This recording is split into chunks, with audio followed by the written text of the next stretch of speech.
We do see President Biden's motorcade arriving now at Villa Lagrange, that 18th century mansion inside a public park, which of course has been closed off. It's been secured now for many days leading up to this summit. The carpet there waiting, and so is the Swiss president again, this time for President Biden. And we've noted right here in Geneva, the American flag and the Russian flag is up all over Geneva. The two flags line the bridges here. They line the lakes. Perhaps one of the best places on the globe to greet both leaders. They have been welcoming to both countries. And President Biden expected to get out of this car shortly. And the question, Martha, of course, is will he also take no questions, which I'm sure is what his team has advised him to do. I'm sure they've advised him with that. And David, you talk about the history in this beautiful city. I was here in 1985 with Gorbachev and Reagan, their first summit here. And it just tells you so completely how long we have had this difficult, complicated relationship with Russia, but also how important personal relationships are between two leaders. It was the first for Gorbachev and Reagan. They ended up having a very fine relationship. They had nothing, as you call it, the deliverables from that original meeting, but later on they did, and certainly about nuclear weapons. They'll talk about that again today. Another sign of how long this has lasted and how important it is. And I know one of the things of people I've talked to is that the Russians go into this meeting just believing that Americans don't like them. What would you consider a win today, Mr. President? How are you feeling? How are you feeling, Mr. President? Mr. President, how will you pressure Putin? Can you trust the president on cyber, Mr. President? How are you feeling, sir? Shaking hands with the Swiss president, Guy Parmelin. From the complicated to the simple, the questions there from what will you accomplish with Putin in so many words to how are you feeling? But the president not taking the bait on any of those questions. He is expected to go inside now where he will greet President Putin behind closed doors, and then all three of them are expected to come back out for that very public photo op before going into these private meetings. But Martha, I wanted you to continue on that point because of personal relationships here. You know, President Biden has famously said, he wrote in his memoir, that he met with President Putin. We have to remember they have a history here. They met when he was Vice President Biden 10 years ago. He said that he looked into Vladimir Putin's eyes and he said to him, I don't think you have a soul. He said that Putin responded, I think we have an understanding. It was interesting. President Putin was asked about this in recent days. He laughed it off and said, I don't remember that, but Biden has a good memory. He certainly does. And I'll bet you that Putin remembers that as well and doesn't really want to bring it up. But those personal relationships are important. You know, I look back and obviously at Helsinki, and President Trump really wanted to have a great relationship with Putin, in spite of the intelligence on Putin. It really didn't work because what the Russians had done was so serious, and hacking, it was so serious that Trump really couldn't have that relationship.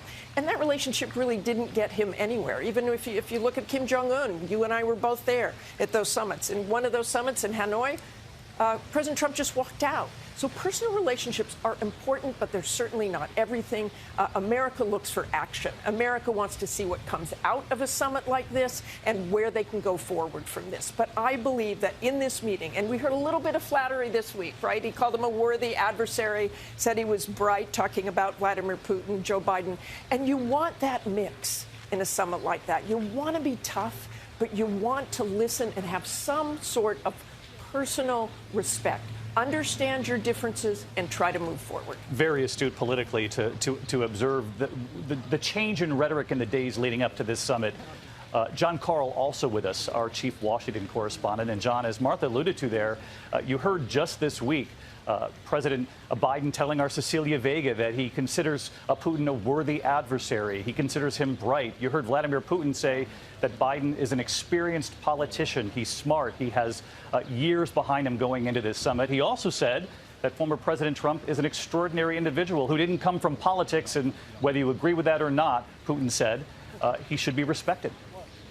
Well, he also said, Putin did of Trump and the comparison with Biden, that Biden is less impulsive. And interesting phrase, David, he said that he expected under Biden, for America to observe certain rules of interaction. You know, the bottom line of that relationship between Trump and Putin, between the United States under Trump and Russia under Putin, is, although the rhetoric was very warm, obviously, the two seem to have an odd chemistry. The view from Russia is that the Trump's administration never really delivered on a better relationship with Russia. So I thought that the notion of Biden coming out and calling Putin a worthy adversary was very significant, especially when you consider that when Biden was vice president, Obama was president. Obama referred to, and there they are, but Obama referred to Putin and Russia as a regional power. Monsieur le Président de la Fédération de Russie, Monsieur le Président des États-Unis d'Amérique, au nom du gouvernement suisse, je vous souhaite la That's the bienvenue Swiss à President, Genève, Guy Parmelin, ville de paix. who of course agreed to host La Suisse both est countries très for honorée this de summit. vous accueillir pour ce sommet. Elle est host you heureuse here de for this pouvoir summit, ainsi, and we're conformément à sa also tradition pleased, des bons in offices, accordance with our tradition of good offices, to promote dialogue and mutual understanding. Monsieur le Président, I wish you, Mr. President, fruitful dialogue in the interest of your two countries and the world. et au revoir. Best wishes and goodbye. All my best Уж wishes. порог и до свидания.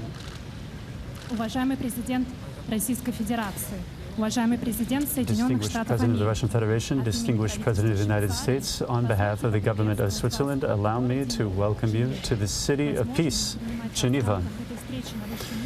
The possibility to host you at this high-level meeting is a great honor for Switzerland. Thus, in accordance with our tradition of good offices, we are pleased to be able to promote dialogue and mutual understanding. Dear Presidents, I wish you fruitful work, fruitful dialogue for the benefit of your countries and the entire world. I wish you every success. Goodbye. Mr. President of the Russian Federation, Mr. President of the United States of America, on behalf of the Swiss government, I would like to welcome you to Geneva, the city of peace. It is an honor and a pleasure for Switzerland to host you here for this summit, and in accordance with its tradition of good offices, promote dialogue and mutual understanding. I wish you both presidents a fruitful dialogue in the interest of your two countries and the world. Best wishes and goodbye. Can you repair relations today, sir? And there it is, the handshake the world is now documenting. Will you find common ground? A simple wave from both leaders. And reporters from all over the world assembled right there along with our Cecilia Vega, just outside the villa, shouting their questions, as we knew they would. But of course, we're not expecting any sort of a readout until after both of these meetings. First, the somewhat smaller meeting, just President Biden, President Putin, Secretary of State Blinken, Sergei Lavrov, and of course the interpreters. After that meeting, there will be a larger meeting with larger delegations from both countries. Hi, everyone. George Stephanopoulos here. Thanks for checking out the ABC News YouTube channel. If you'd like to get more videos, show highlights, and watch live event coverage, click on the right over here to subscribe to our channel. And don't forget to download the ABC News app for breaking news alerts. Thanks for watching.